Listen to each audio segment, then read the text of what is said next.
At some point, we need to talk about the irony of Sean Baker, the director of Anora, during his Best Director acceptance speech, telling the film community to put more stock in theaters and in streaming, and then the Hulu live stream for the Oscars cutting off at like 9:33 p.m. Central Time, right before the last two awards were announced. That's a conversation for another time.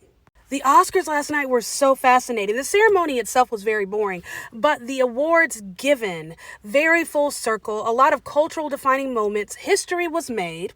Congratulations to Paul Tazewell, who became the first Black man to win Best Costume Design at the Oscars for Wicked. Congratulations to Brazil on their first win for Best International Film. We're going to circle back to this one. Congratulations to Zoe Saldana, who became the first American of Dominican descent to win an Oscar.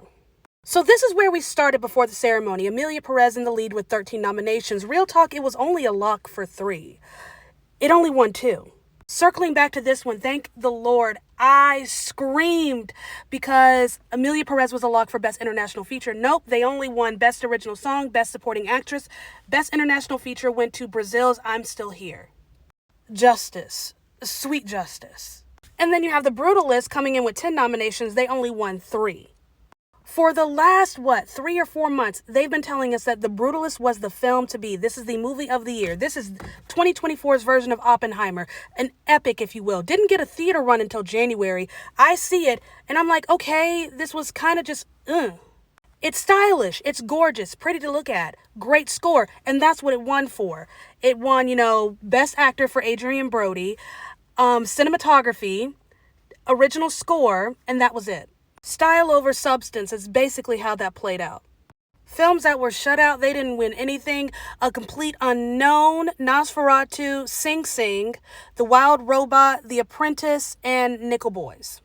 So I said earlier, the Oscars were very full circle, because if you have been paying attention at all with movies in 2024, Anora was the film of the year. Since the summer, they've been talking about this movie. It's amazing. It's going to rock some boats. It's beautiful. It's the movie to beat. It's the movie of the year.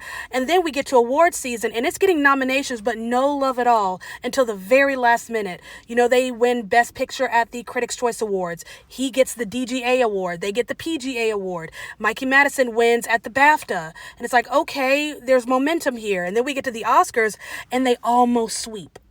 Anora was nominated for 6. And they won 5. The only one they didn't win was Best Supporting Actor. But they actually did kind of sweep because this dude right here, as an individual, he was nominated for 4 Oscars. And he won all 4. A very rarity in film, but this film was super independent. So he was the editor for the film. So he won Best Editing. He wrote the screenplay. He won Best Original Screenplay. He was a director. He won Best Director. And he was a producer. So he won Best Picture. That's crazy work. But this one right here, I metaphorically flew out my seat. I say metaphorically because this was one of the awards we didn't get to see televised because Hulu just sucks.